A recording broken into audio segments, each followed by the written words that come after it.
அன்பான சகோதரர்களுக்கு முதலாவதாக பிதாவாகிய தேவனாலும் தாய் இயேசு கிறிஸ்துவினாலும் அனைவருக்கும் கிருபையும் சமாதானம் என்ற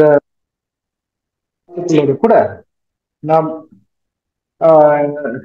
இந்த வாரம் நம்முடைய பயணம் எங்க இருந்துச்சுன்னு உங்களுக்கு எல்லாத்துக்கும் தெரியும். எல்லாரும் எங்க போயிருந்தோம்? மேக்சிமம் கன்வென்ஷனுக்கு, யூத் கன்வென்ஷனுக்கு போயிருந்தோம். ரொம்ப பிரயோஜனமாக இருந்துச்சு. அநேக காரியங்கள் புதுசா கத்துக்க முடிஞ்சது. புதிய சகோதரர்கள், புதிய சகோதரிகள், இன்னும் நிறைய பேர் வாஞ்சியோடு ஊழியம் செய்ய வந்திருக்கிறாங்க. அநேகருக்கு அநேக உற்சாகமாக இருந்தது நம்ம பார்த்தோம். எல்லாரும் நிறைய பேர் வந்து நம்ம உது சபையாருக்கு அன்பின் வாழ்த்துக்களை அங்கிருந்து தெரிவிச்சிருந்தாங்க. மேலுமாக நிறைய டெஸ்டிமோனிஸ் நமக்கு நிறைய இருந்துச்சு. அங்க அவங்கவுங்க அவங்களுடைய டெஸ்டிமோனிஸ் கொடுத்தாங்க. அதுவும் ரொம்ப ஆச்சரியமா இருந்துச்சு. அதுல ஒரு ஹிட்டான டெஸ்டிமோனி நம்ம சகோதரர் ரஞ்சித் கூட கொடுத்தாரு. அப்புறம் சகோதரி நித்யா பாத்தீங்கன்னா அவங்களுடைய டெஸ்டிமோனி கூட எல்லாருக்கும் நல்லா இருந்துச்சு. அதாவது அவங்களுடைய அந்த அனுபவங்கள், இந்த பாடல் எழுதக்கூடிய அனுபவங்கள், அவங்களுடைய வாழ்க்கை பயணங்கள், இப்ப அங்க ஃபாரின்ல போயிட்டாங்க, இப்படி எல்லாம் நடக்குது அப்படிங்கிற ஒரு அருமையான காரியங்கள்லாம் அவங்களுக்கு கூட சொன்னாங்க. அதுக்கப்புறம் போலாண்ட்ல இருந்து ஒரு சகோதரர் ஜேக்கப் அவர் பேரு, அவரும் வந்திருந்தாரு. அவருடைய வயசு வந்து 18 வயசு தான். அந்த 18 வயசுல ஒரு ஃபாரின்ல இருக்கிற அந்த ஒரு சூழல் மத்தியில அந்த பசங்க எல்லாம் எவ்வளவு சீலா இருக்காங்க அப்படிங்கிறது ஆச்சரியமா இருந்துச்சு. ரொம்ப அருமையான சோதனைகளா இருந்தாங்க. இன்னைக்கு வந்து கூட அவங்க கூட வராங்க. இன்னைக்கு வந்து சாயங்காலம் நம்மளோட வந்து கலந்துக்கிட்டு பகிர்ந்து கொள்ள போறாங்க. எப்படியாக அருமையான ஒரு காரியங்களாக இந்த பார்க்கிறோம்.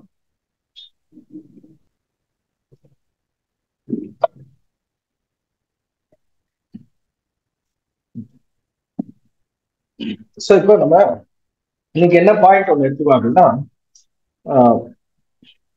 God's plan, 2 ages of redemption அப்படின்னு பார்க்கலாம். மீட்புக்கான 2 ரிடம்ஷன் என்ன சொல்லலாம்? ரட்சிப்பு அல்லது மீட்பு அப்படி சொல்லாங்களா? ரிடம்டிவ் பிரைஸ், ரான்சம் உடைய அதனுடைய விளக்கம் வந்து ரிடம்டிவ் பிரைஸ் அப்படின்னு சொல்லுவாங்க. அப்போ டூ ஏஜஸ், ஒன்னு வந்து காஸ்பல் ஏஜ், சுவிசேஷ யுகம். அதுல ஒண்ணு, அது வந்து இப்ப நடந்துகிட்டு இருக்கிறது. சரிங்களா? நாம வந்து ஒரு ஓவர்லாப்ல நம்ம வந்து அந்த நடந்து முடியக்கூடிய ஒரு சூழல்ல நம்ம வாழ்ந்துட்டு இருக்கோம். அதே போல மில்லினியல் கிங்டம், 1000 வருட அரசாட்சி, அது ஆரம்பித்த ஒரு காலத்துடைய ஓவர்லாப். அதுதான் சார்ட்ல பாக்குறோம். அந்த அறுவடை பீரியட் அப்படிங்கிறது என்ன அப்படின்னா, இதுவும் இருக்கும் அதுவும் இருக்கும். கரெக்டுங்களா? இது எப்படி சொல்லுவாங்க அப்படின்னு பாத்தீங்கன்னா, இஸ்ரேல் ஜனங்க அந்த எகிப்து தேசத்தை விட்டு வெளியே வந்து எருசலேம்ல போன உடனே அவங்க நிலத்துல அங்க இருக்கிற பலனை எடுக்கிறாங்க. நிலத்துல இருக்க பலனை வந்து அவங்க அறுக்கிறாங்க.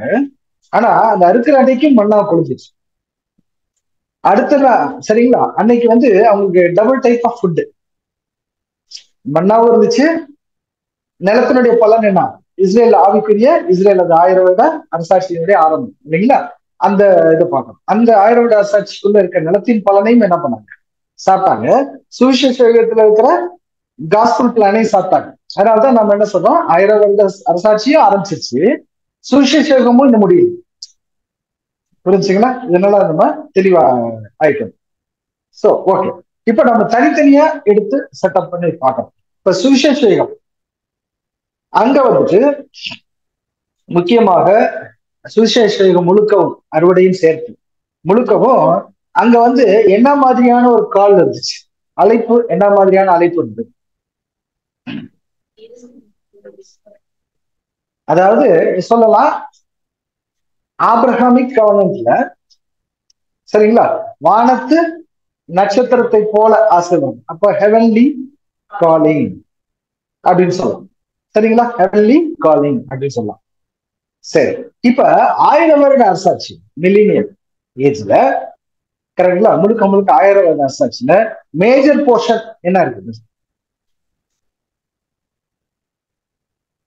கடற்கரை மணலை போல. கரெக்டுங்களா? அதுல மேஜர் போர்ஷன். ஏன்னா சுவிசேஷம் முழுக்க முடியணும். சுவிசேஷம் முழுக்க யாருக்கு கொடுக்கப்பட்டுருச்சு அப்படின்னு பார்த்தா ஹெவன்லி காலிங்க்கு கொடுக்கப்பட்டுச்சு. சுவிசேஷம் இப்ப என்ன ஆயிட்டு வந்துட்டே நடந்துகிட்டே இருக்கு. நடந்துட்டே இருந்து அது முடிச்ச உடனே என்ன ஆயிடும், காஸ்பல் ஏஜ் அப்படிங்கிறது முடிச்சிடும்.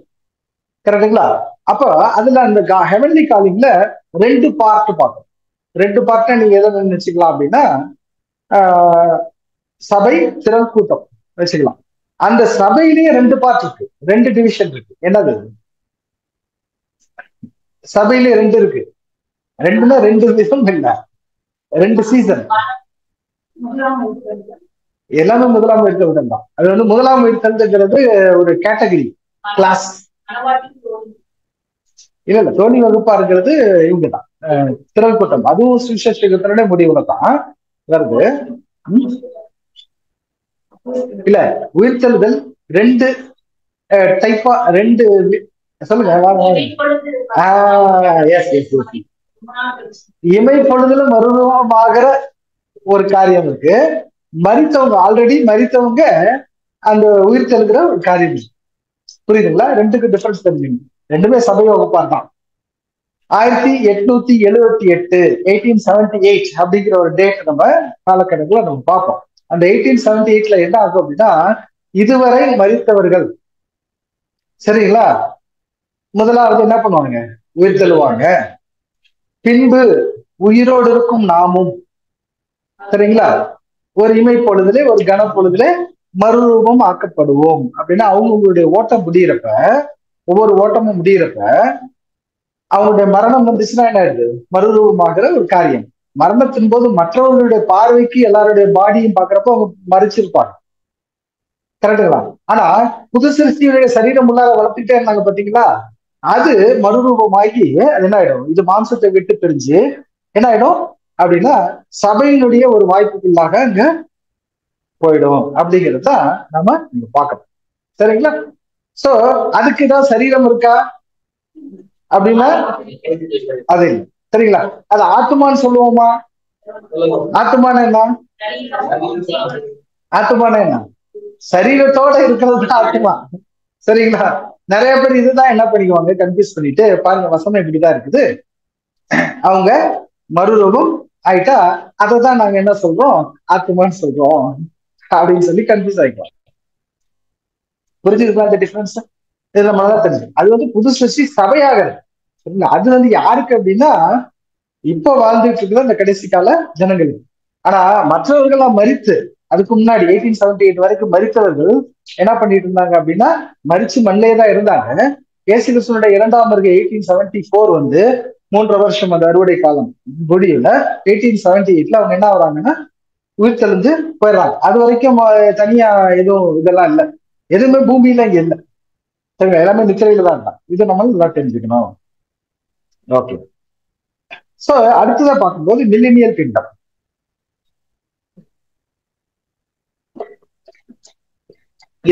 இந்த மில்லினியம் கிங்டம் தான் நான் இப்ப சொன்னேன். அந்த 2வது, அதாவது சபையில 2வது உயிர்த்தெழுந்து இமைப்பொழுதுல கனமாகிறவங்களும் எந்த இதுலதான் உயிர்த்தெழுகிறாங்க, மில்லினியம்ல தான் உயிர்த்தெழுகிறாங்க. திரள்கூட்டம் எங்க உயிர்த்தெழுகிறாங்க, மில்லினியம்ல தான் உயிர்த்தெழுகிறாங்க. ஆனா அவங்க எது மூலமா தேர்ந்தெடுக்கப்பட்டாங்க அப்படின்னா, சுவிசேஷத்தின் மூலமா தான் தேர்ந்தெடுக்கப்பட்டாங்க. கரெக்டா? இந்த டிஃபரன்ஸ் தெரிஞ்சுக்கணும். சுவிசேஷம் அவங்களுக்கு கொடுக்கப்பட்டதுனால தேர்ந்தெடுக்கப்பட்டாங்க. அதனால சுவிசேஷமும் முடியல, மில்லினியமும் ஆரம்பிச்சிருச்சு அப்படிங்கிற ஒரு காரியம். அதுக்கப்புறம் திரள்கூட்டமும் முடிஞ்சதுக்கு அப்புறம் உலகத்தின் உயிர்த்தெழுதல் வருதா? அப்ப யார் யாரெல்லாம் வந்துருவாங்க? ஃபர்ஸ்ட் யார் உயிர்த்தெழுவா? முற்பிதாக்கள்ல யாரு ஃபர்ஸ்ட் வருவா? யாரு முற்பிதாக்கள்ல யாரு ஃபர்ஸ்ட் உயிர்த்தெழுந்து வருவா? இல்ல, ஆளுக்கு பாதி மாறி மாறி வருது. தாவீது வருவாரா? ஆதாம் வருவாரா? அப்புறம் யோவான் வருவாரா?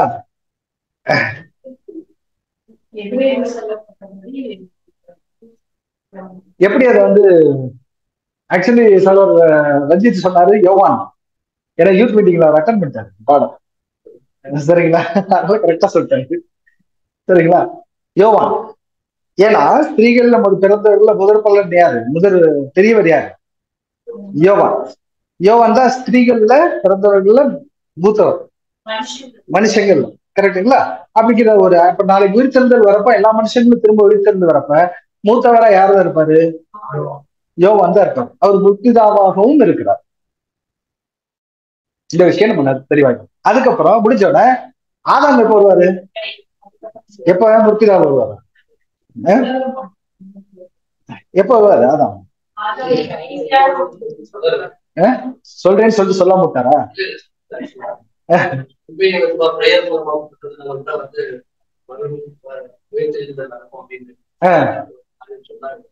ஓகே, நல்ல கவனிச்சிருக்கீங்க. கரெக்ட். ஓகே. சோ என்ன அப்படின்னா, ஆதாம் எல்லாரும் ஆதாமுக்குள்ள எல்லாரும் மரிச்சாங்க இல்லைங்களா? அப்ப கிறிஸ்துவுக்குள் எல்லாருமே உயிர்த்தெழுது. கரெக்டுங்களா? அப்ப உயிர்த்தெழுகிறப்ப கடைசியா யாருதான் வர முடியும் அப்படின்னா, அது ஒரு நியதியாவே இருக்கும். ஆதாம் தான் உயிர்த்தெழுறாங்க கடைசி. புரியுதுங்களா? ஏன்னா ஆதாமுக்குள்ள இருந்தவங்க எல்லாம் அப்படி ரிவர்ஸ்ல வருவாங்க. அவனவன் தடுத்த திசையில உயிர்த்தெழுப்பப்படுவான் அப்படிங்கிறப்ப ஒரு ரிவர்ஸ் ஆர்டர்ல அங்க வந்துருவாங்க ஃபுல்லாக. அப்ப ஆதாம் வந்து கடைசியா வந்து பார்ப்பாரு, இப்படி இருந்திருக்கா உலகம், நான் பண்ண தப்புக்கு அதெல்லாம் அங்க போதிக்கப்படும் இல்லைங்களா? எல்லாரும் கேட்பாங்க கண்டிப்பா. சோ இப்படி ஆகுது. ரைட். இப்ப இந்த சுவிசேஷ யுகம் இந்த மற்றும் 1000 வருட சாட்சி, இது ரெண்டுலயுமே ஆசாரியத்துவம் பிரீஸ்ட்ஹுட் அப்படிங்கிறது இருக்கு. இந்த பிரீஸ்ட்ஹுட் எப்படி நம்ம பார்க்கலாம். பிரீஸ்ட்ஹுட்னா என்ன? பிரீஸ்ட்ஹுட்னா என்ன? ஆசாரியர் இல்லைங்களா? நம்ம படிக்கலாம். எபிரேயர் 8ஆம் அதிகாரம் 1-2 வசனம். Hebrews 8:1-2.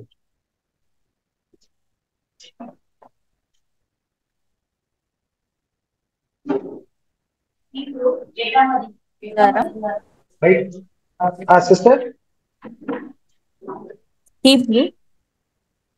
8ஆம் அதிகாரம் வசனம் 1 முதல்.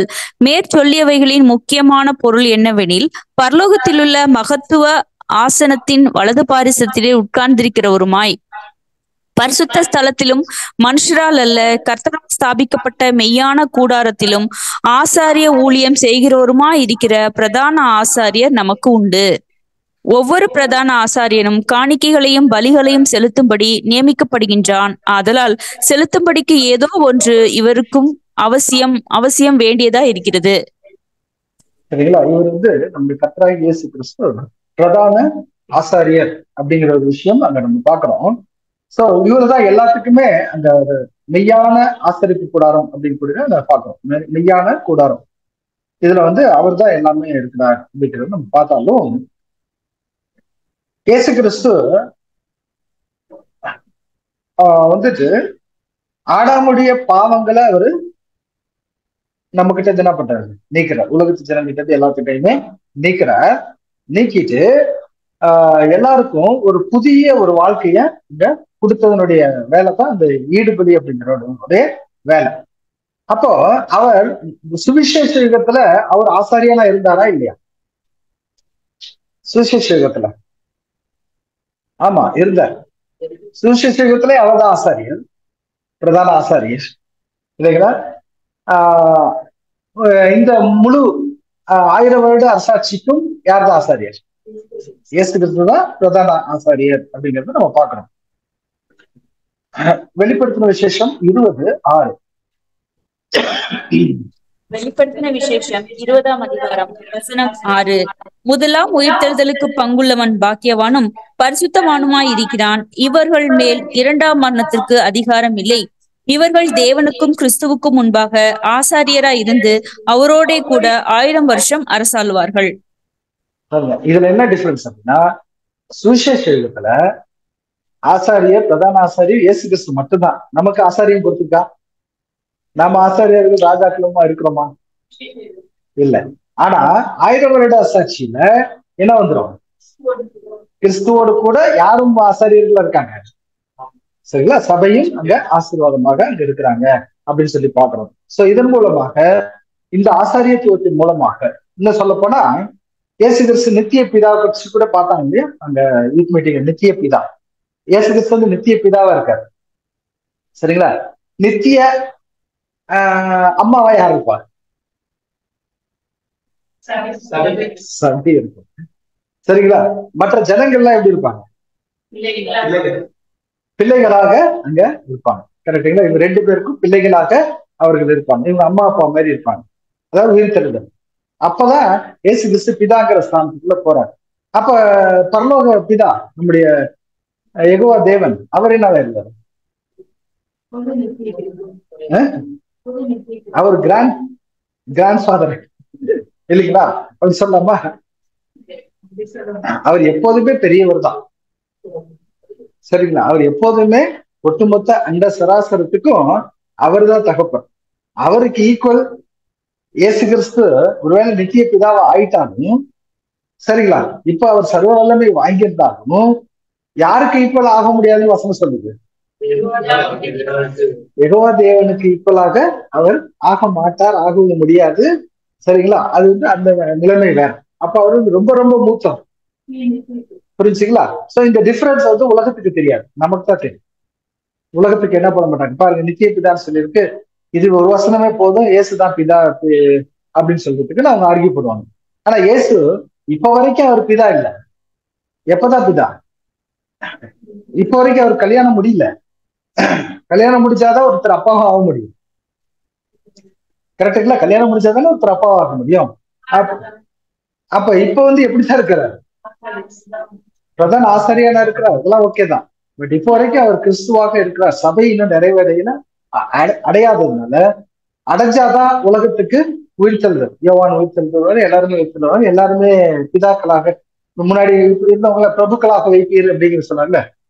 நீங்க முன்னாடி இவங்கெல்லாம் பிதாக்களா இருந்தாலும் பின்னாடி குமாரர்களாக தான் இருப்பாங்க அப்படின்னு தானே இருக்கு வசனம். சோ எல்லாருமே அவங்களுக்கு. ஓகே, நெக்ஸ்ட் இந்த ஒரு ஆசிரியப்பு கூடாரத்தோட நம்ம பாடம் பார்க்கணும். அந்த கன்ஸ்ட்ரக்ஷன் நம்ம பாடம் எல்லாம் பார்த்துட்டு இருக்கோம். அதுல முக்கியமான அந்த ஸ்கில்டு ஒர்க்கர்ஸ் யாரு? ஸ்கில்டு ஒர்க்கர்ஸ் யாரு? பெசலேயல், அகோலியா, இல்லையா? இவங்க எல்லாம் என்ன பண்ணியிருந்தாங்கன்னா மோசேவுடைய அந்த இன்ஸ்ட்ரக்ஷன்ஸை கிளியரா ஃபாலோ பண்ணிட்டு இருந்தாங்க. மோசேவுடைய இன்ஸ்ட்ரக்ஷன் ஃபாலோ பண்ணாங்க. அதே போல இஸ்ரேல் ஜனங்கள் அவங்க என்ன பண்றாங்கன்னா அஃபர் பண்றாங்க. டேபர்நாக்கிளுக்கு எப்படி அஃபர் பண்ணாங்கன்னா போதும் போதும்னு சொல்ற அளவுக்கு அவங்க அஃபர் பண்ணாங்க. யாத்திராகமம் 36ஆம் அதிகாரம் 6 முதல் 7 வசனங்கள்.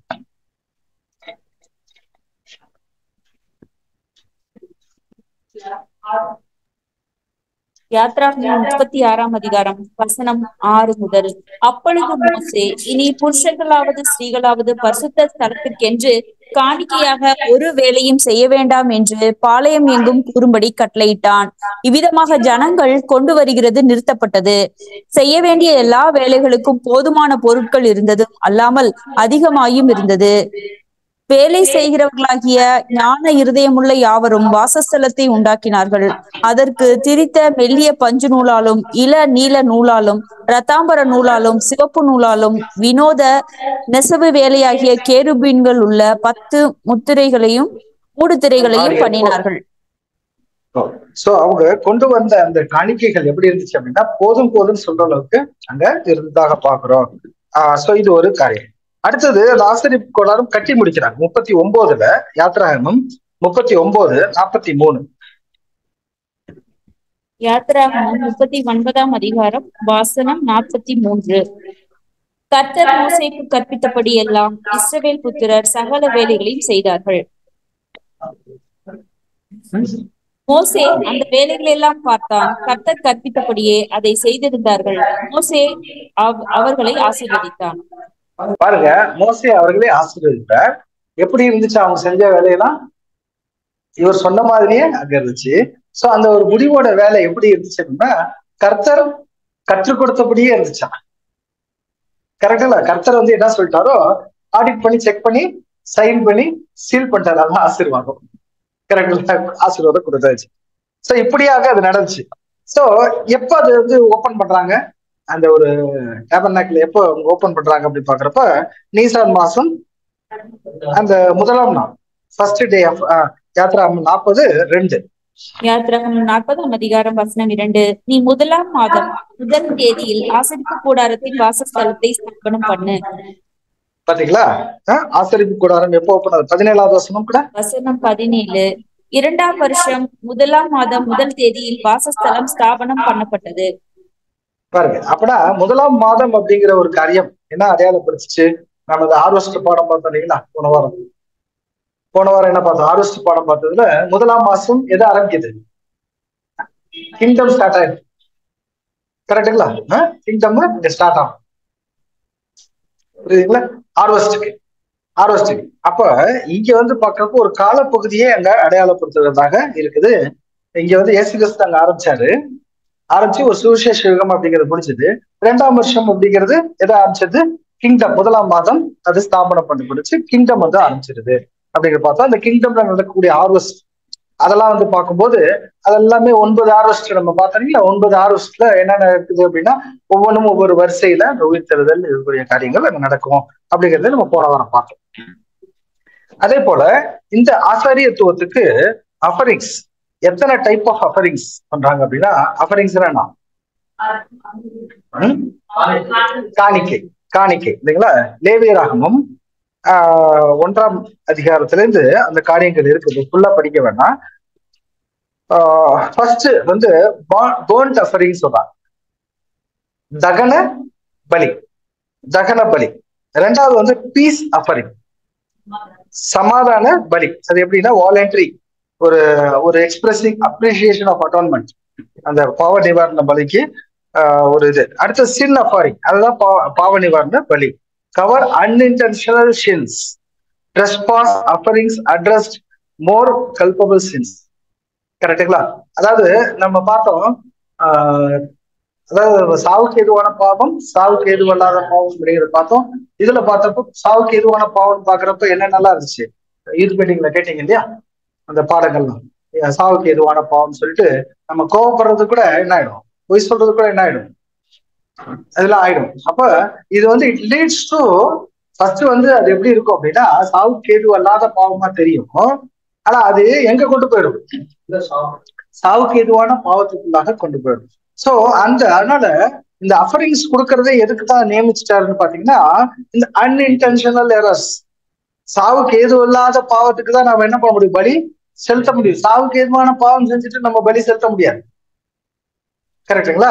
அதுக்கு பனிஷ்மெண்ட் தான், தண்டனை தான், அது 2ஆம் வர்க்கம் தான். அப்ப சாவுக்கு ஏதுவல்லாத பாவத்துக்கே இந்த பலி செலுத்த வேண்டியது ஒரு அவசியமா இருக்குது. அதான் சின் அஃபரிங்ஸ். சரிங்களா? அது பண்ணிட்டா அது வந்து என்ன பண்ணும்னா, இந்த சாவுக்கு ஏதுவல்லாத பாவம் சாவுக்கு ஏதுவான பாவத்துக்கு போறதுக்கு முன்னாடி தடை பண்ணிடும். அதுக்காக அந்த ஒரு காரியம். சோ இதனுடைய இந்த ஸ்பிரிச்சுவல் அப்ளிகேஷன் நம்ம பாக்குறப்ப பிலீவர்ஸ், ஒவ்வொரு விசுவாசிகளும், நம்ம அதாவது சபையினுடைய ஒரு புது சிருஷ்டிகளும் என்ன பண்றாங்க? ஃபர்ஸ்ட் அந்த அட்டோன்மெண்ட், பாவ நிவாரணம், இந்த அட்டோன்மெண்ட்டை என்ன பண்ணிக்கணும்? ஒப்புரவாகுதுல அவங்க ஏற்றுக்கணும், தேவனுக்காக தங்களை அர்ப்பணிக்கணும், அந்த வேலைக்காக அர்ப்பணிக்கணும், தங்களுடைய பாவங்கள் கழுவப்பட்டதா என்று உறுதிப்படுத்திக்கணும்.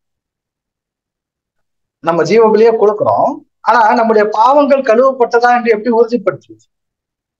சரிங்களா? உறுதிப்படுத்தணும். அப்பனா நான் தேவனிடத்திலிருந்து மன்னிப்பு பெற்றால்தான் நம்முடைய பாவங்கள் கழுவப்பட்டது அப்படிங்கிற ஒரு இது பண்ணணும். அப்ப மன்னிப்பு அப்படிங்கிற ஒரு பாடத்துல நம்ம பார்த்தோம்னு தெரியும், மன்னிப்பு ஆன் கண்டிஷன் தான் கொடுக்குறாரு, சும்மா கொடுத்துறது.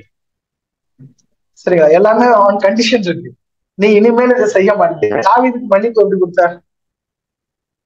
தாவீதுக்கு ஏன் மன்னிப்பு கொடுக்கணும்? அவ்வளவு பெரிய பாவம் செஞ்சுட்டார், அவருக்கு ஏன் மன்னிப்பு கொடுக்கணும்? திரும்ப அவரு அந்த மன்னிப்பு கேட்ட விதம் எப்படி இருந்துச்சு அப்படின்னா, இனிமேல் அந்த மாதிரி ஒரு தப்புக்குள்ள அவரு நினைச்சு கூட, சிந்தையில கூட என்ன பண்ண மாட்டார், நினைக்க மாட்டார். புரியுதுங்களா? அதுதான் வந்து மன்னிப்பினுடைய ஒரு முக்கியமான குணம். அப்பதான் மன்னிப்பு கிடைக்கும் அப்படின்னு அது தேவனே என்ஷூர் பண்ணணும். நாம வந்து கேட்ட மன்னிப்பு கண்டிப்பாக இவன் இனிமேல் இது பண்ண மாட்டான் அப்படின்னா தான் ஒரு மன்னிப்பு ஒண்ணு கிடைக்கும். இல்லாட்டி அனுமதி விட்டுருவார், போயிட்டு இட் லீட்ஸ் டு எங்க போயிடும்? செகண்ட் டைம் கிடைப்பாங்க. சோ இது ஒரு காரியம் நம்ம பார்க்கணும். இது வந்து எஸ்பெஷலி சபைக்கு சொல்லும் போது இந்த ஒரு காரியம் நாளைக்கு உலகத்துல வரப்போ ஹைவே ஆஃப் ஹோலினஸ், அந்த பெரும் பாதைகள் எல்லாரும் நடந்து வரும்போது, உயிர்த்தெழுந்து வரும்போது அவர்களுக்கு மன்னிப்பு எப்படி இருக்கும்? அங்கேயும் அப்படி கிடையாது, கண்டிஷன் தான். அங்கேயும் கண்டிஷன் தான். ஆதாமுக்குள் இருந்த பாவத்தின் விளைவாக அவங்க செஞ்ச பாவங்களுக்கு மரணம் அப்படிங்கிறது எல்லாருக்கும் வந்துருச்சு. வந்ததுக்கு அப்புறம் எல்லா ஜனங்களும் உயிர்த்தெழுந்து வந்ததுக்கு அப்புறம் அவங்களுக்கு எப்படி இருக்கும், 100 வருஷம் அவங்களுக்கு டைம் கொடுக்கப்படுது. அந்த 100 வருஷ டைம்ல அவங்களுக்கு ஃப்ரீ வில் இருக்கும், எல்லாமே இருக்கும். ஆனா அவங்க அடுத்தவர்களை பாதிக்காத அளவுக்கு அயன் ரூல் இருக்கும். ஒருவரை ஒருவர் பாதிக்காது. தங்களுடைய செல்ஃப் கியூரிங் தான் அங்க ரொம்ப முக்கியமாக. அதுக்கு டைம் எவ்வளவு வரைக்கும் கொடுக்குறாரு, 100 வருஷம் வரைக்கும் கொடுக்குறாரு. அப்படி இல்லைன்னா, திருந்தலன்னா அவருக்கு என்னதான் செகண்ட். புரிஞ்சுங்களா? சோ அங்கேயும் அதே அந்த கிளாஸ் இருக்கதான் செய்யும். இங்கேயும் அந்த கிளாஸ் தான். இங்க ஆவிக்குரிய நிலைக்கு அந்த கிளாஸ், அங்க மாம்சத்திற்குரிய நிலைக்கு அந்த கிளாஸ். அதனால மன்னிப்புங்கிறது கண்டிஷன் பேசிஸ்ல அங்க கிடைக்குது. அடுத்து கான்செக்ரேஷன் ஆஃப் த பிரீஸ்ட்ஹுட். இப்ப நம்ம பார்த்தோம், ஆரோன் இயேசு கிறிஸ்துவுக்கு அடையாளமாக அங்க இருந்தார். சோ அவர் பிரதான ஆசிரியனாக அங்க இருந்தது. இயேசு கிறிஸ்து அடையாளப்பட்டது. அவருடைய பிள்ளைகள் யாரை அடையாளப்படுது? ஆரோனுடைய பிள்ளைகள் யாரை அடையாளப்படுது? இதுக்காக இந்த பாயிண்ட்ஸ் எல்லாம் சொல்றேன்னா நீங்க எல்லாம் ஞாபகம் வச்சுக்கணும். ஆரோனுடைய பிள்ளைகள் யாரை அடையாளப்படுது? சபைதான், சந்ததி தானே, அவங்களுடைய சந்ததி தானே. இந்த ஒரு சபையை தான் அடையாளப்படுத்தும். சரி, இப்போ ஒரு விதமான ஒரு ஆஃபரிங் இருக்கு. அது என்ன அப்படின்னு பார்த்தா, லேவியராகமம் 8ஆம் அதிகாரம் 2ஆம் வசனத்துல வாசிக்கும்.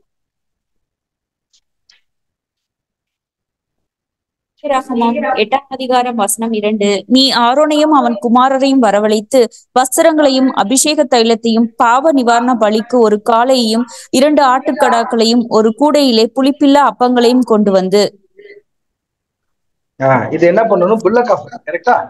காளைய பலி செலுத்தணும். ஏன் காளைய பலி செலுத்தணும்? ஆரோனே இயேசு கிறிஸ்துவ தான் அடையாளப்படுத்துறாரு. காளை யாரை அடையாளப்படுத்துதா? அதுவும் இயேசு கிறிஸ்து தான் அடையாளப்படுத்துது. ஏன் ஆரோனே ஏன் காளை பலி செலுத்தணும்? என்ன அடையாளம்? ரெண்டு எப்படி இயேசு கிறிஸ்து ஆகும்? காளைங்கிறது எப்போதுமே இயேசு கிறிஸ்து தானே. ஏன் அது ரெண்டு எப்படி வருது?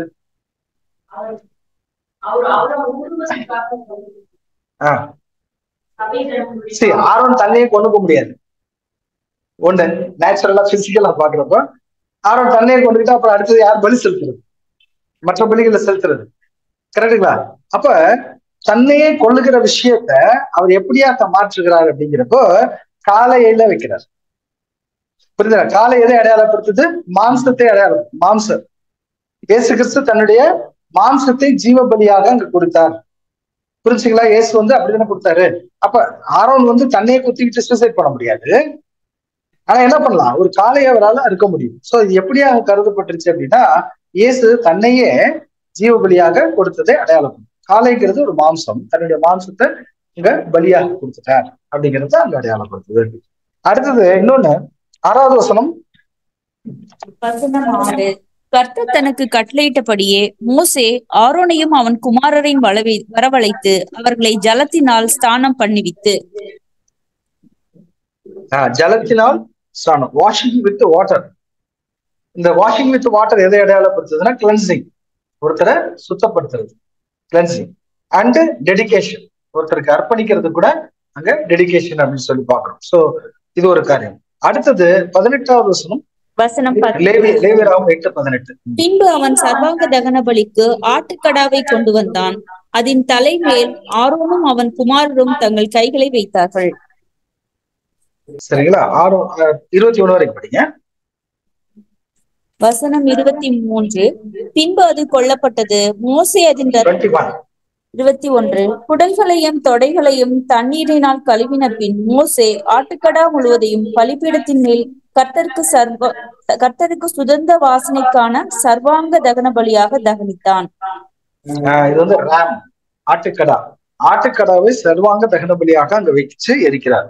இது கூட யாரதான் அடையாளப்படுத்துதுன்னா இயேசு கிறிஸ்துவை தான் அங்க கூட அடையாளப்படுத்தும். அல்டிமேட் சாக்ரிஃபைஸ் அப்படின்னு சொல்லுவாங்க. அந்த உடல்ல உள்ள அந்த இன்டெஸ்டைன்ஸ், உள்ளுக்குள்ள இருக்கிற அந்த பாகங்கள் சொல்லுவோம் இல்லையா, உள்ளுக்குள்ள இருக்கிற அந்த பாகங்கள், இப்ப ஹார்ட், லங்ஸ், லிவர், இந்த மாதிரி எல்லாம் இருக்குங்களா, இதெல்லாம் வச்சு பலி செலுத்துறாங்க. ஆனா அந்த தோல், முடி, எக்ஸ்டர்னல் இதெல்லாம் எங்க கொண்டு போறாங்க? ஆலயத்துக்கு வெளியே கொண்டு போறாங்க. சரிங்களா? அது நாற்றம் எடுக்கும். ஆனா இதெல்லாம் சீக்கிரம் பேர்ன் ஆயிடும். இதெல்லாம் என்ன அடையாளப்படுத்துதுன்னா நம்முடைய உள்ளான உணர்வுகள், கிறிஸ்து என்ன பண்ணாருன்னா தன்னுடைய இருதயத்தை ரொம்ப சாஃப்டா வச்சிருந்தார். சீக்கிரமா 3.5 வருஷத்துல அவரால் ஓட முடிஞ்சது. நாம 30 வருஷம் ஓடிட்டு இருக்கோம். ஏன்னா இருதயம் எப்படி இருக்குது, கல்லு மாதிரி இருக்கு இல்லைங்களா? நம்முடைய உள்ளுக்குள்ள இருக்கிற நம்முடைய உணர்வுகள், அங்கங்கள்ல உள்ள உணர்வுகள் எல்லாம் நாம எப்படி இருக்குதுன்னு பாத்தீங்கன்னா, திருந்தாம ரொம்ப கஷ்டப்பட்டுக்கிட்டு ரொம்ப கடினமாயி முரட்டுத்தனமா இருக்குது, பிளெக்சிபிளா இல்லாம. ஆனாலும் என்னதான் பண்ணிருக்கோம், அதை நம்ம இலகுவாக்கி பலி செலுத்தோம். ஆனா இயேசு கிறிஸ்து என்ன பண்றாரு, 3 வருஷத்துல என்ன பண்றாரு, அவரு தன்னை முழுவதுமாக ஒப்பு கொடுக்க முடிஞ்சது அப்படிங்கறத நம்ம பார்க்கணும். சோ இது வந்து ரேம் ஆஃப் பர்ன்ட் ஆஃபரிங். அடுத்து ரேம் ஆஃப் கான்சக்ரேஷன் பாக்குறப்ப லெவிட்டிகஸ் 8th chapter 22 வசனம் 22. பின்பு பிரதிஷ்டைப்படுத்துவதற்கு உரிய மற்ற ஆட்டுக்கடாவை கொண்டு வந்தான். அதன் தலைமேல் ஆரோனும் அவன் குமாரரும் தங்கள் கைகளை வைத்தார்கள். சரிங்களா? அடுத்தது 33வது வசனம். வசனம் 33. பிரதிஷ்டையின் நாட்கள் நிறைவேறும் வரைக்கும் 7 நாள் ஆசரிப்பு கூடார வாசலை விட்டு புறப்படாதிருங்கள். 7 நாளாகவும் நீங்கள் பிரதிஷ்டைப்படுத்தப்படுவீர்கள். பாருங்க, 7-day consecration ceremony அப்படின்னு பார்க்கும்போது அது வந்து 7 stages ஆஃப் காஸ்பல் ஏஜ், 7 சபை கால கட்டங்கள். சோ இது வரைக்கும் நம்ம என்ன பாக்குறோம் அப்படின்னா, ஒரு ஆஃபரிங்ஸ், நம்ம ஆசரிப்பு கூடாரத்தை பத்தி பார்க்கும்போது அந்த ஆஃபரிங்ஸ், அந்த பலி செலுத்தக்கூடிய காரியங்கள்ல 3 விதமான பலிகள் பாக்குறோம். ஒண்ணு வந்து பர்ன்ட் ஆஃபரிங், இன்னொன்னு பீஸ் ஆஃபரிங், இன்னொன்னு சின் ஆஃபரிங். கரெக்டுங்களா? சோ இதனுடைய ஸ்பிரிச்சுவல் காரியம் என்ன அப்படின்னு பாத்தீங்கன்னா, நாம் நம்மையே இயேசு கிறிஸ்து எப்படி பண்ணாரோ அதே போல நாம் நம்மையே சுத்தப்படுத்த விடக்கூடிய ஒரு காரியம். இப்ப நம்ம இயேசு கிறிஸ்து குறித்து மட்டும் பாக்குறப்ப அவர் அப்படி இது போல அவர் செஞ்சதுனால அவர் எப்போதுமே பிரதான ஆசாரியராக தான் இருந்தார். பவுல் அப்போஸ்தலன் கோட் பண்றப்ப நமக்காக பிரதான ஆசாரியர் இருக்கிறார் அப்படின்னு தான் சொல்றார் இல்லைங்களா? இருக்கிறார் அப்படின்னு தான் சொல்றார். அப்பயே அவர் பிரதான ஆசாரியர் தான்.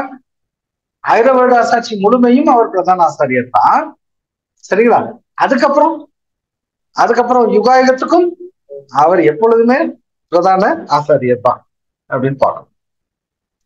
அடுத்தது இன்னும் இந்த 1000 வருட அரசாட்சி குறித்து எசேக்கியல்ல கூட நிறைய காரியங்கள் நம்ம பார்க்கிறோம். எசேக்கியல் 44:15.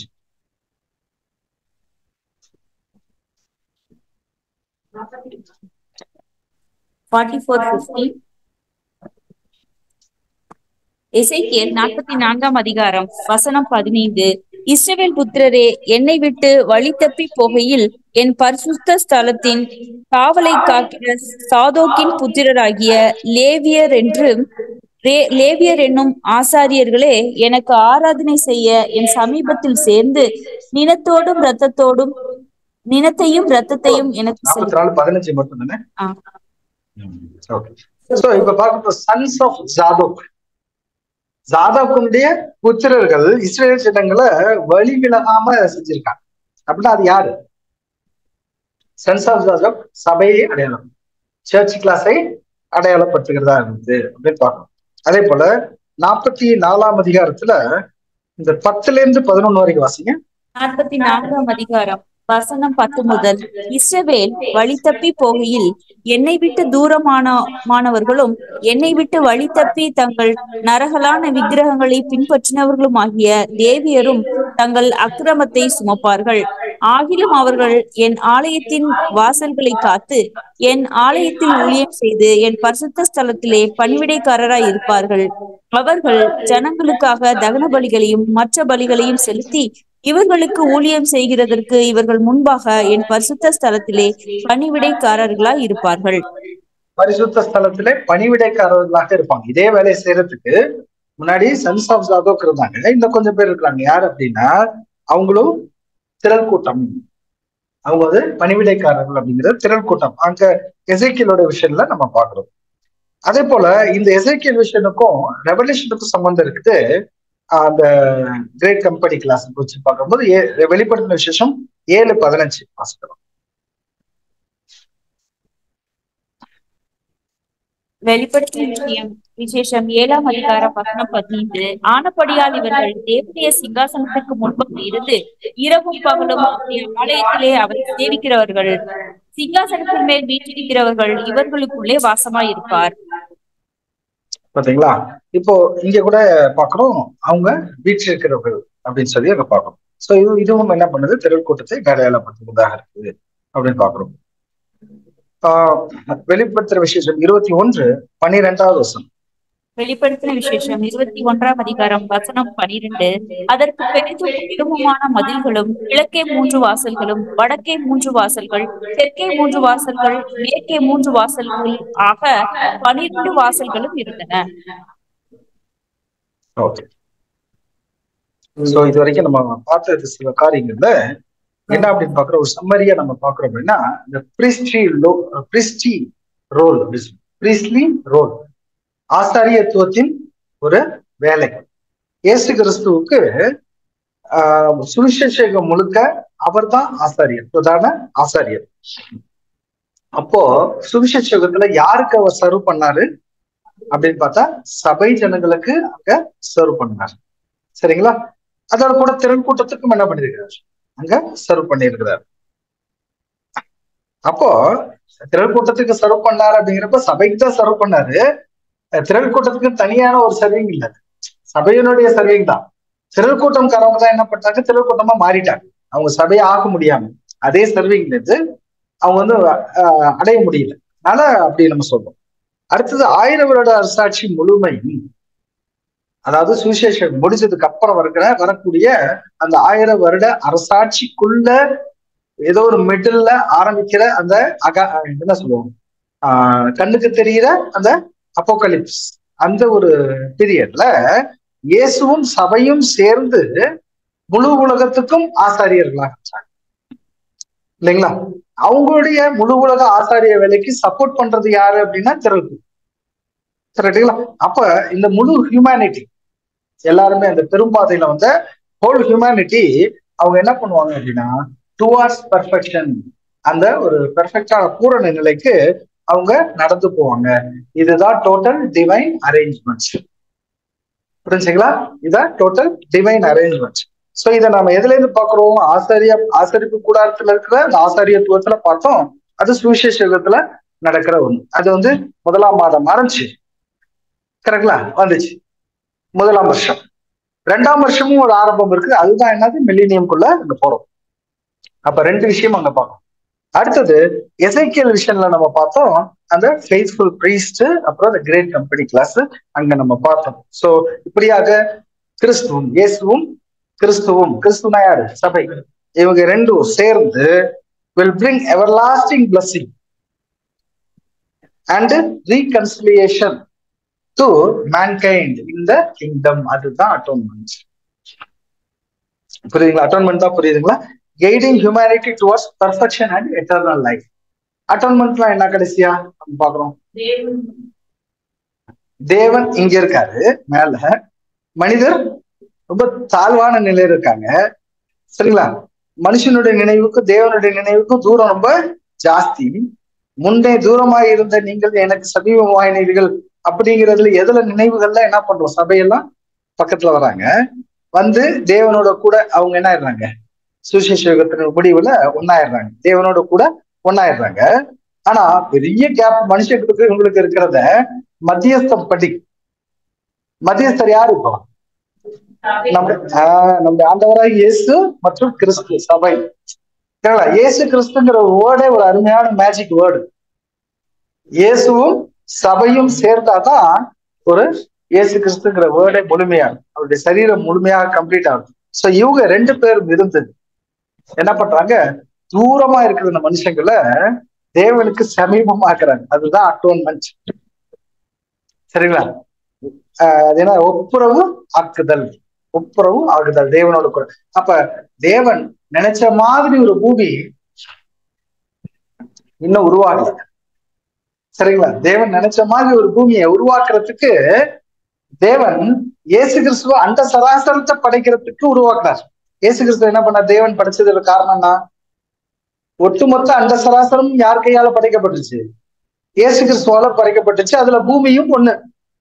சரிங்களா? இந்த பூமியை பத்திரமா பார்த்து சரி பண்றதுக்கு லூசிஃபர்ங்கிற ஒரு ஆளை அப்பாயிண்ட் பண்ணாரு. லூசிஃபர்ங்கிற ஒரு ஆளை அப்பாயிண்ட் பண்ணி நான் இப்ப எதிர்பார்த்த மாதிரி இப்ப இனிமேல் வரப்போது பாத்தீங்கன்னா இப்ப வேதத்துல சொல்லி பாத்தீங்களா, இந்த மாதிரி ஒரு பூமியை ரெடி பண்ணி கொடு அப்படிங்கிறதுக்காக யூசிஃபர் அனுப்பிச்சா அவர் என்ன பண்ணாரு? லூசிஃபர் தனக்கு ஏற்றாறு போல இந்த பூமியை மாத்திக்கிட்டான். சரிங்களா? உடனே இப்ப இதை சரி பண்றதுக்கு யாரே வர வேண்டியதாயிருச்சு? இயேசு கிறிஸ்துவே இங்க வந்து நல்ல கான்சன்ட்ரேஷன் பண்ண வேண்டியதாயிடுச்சு.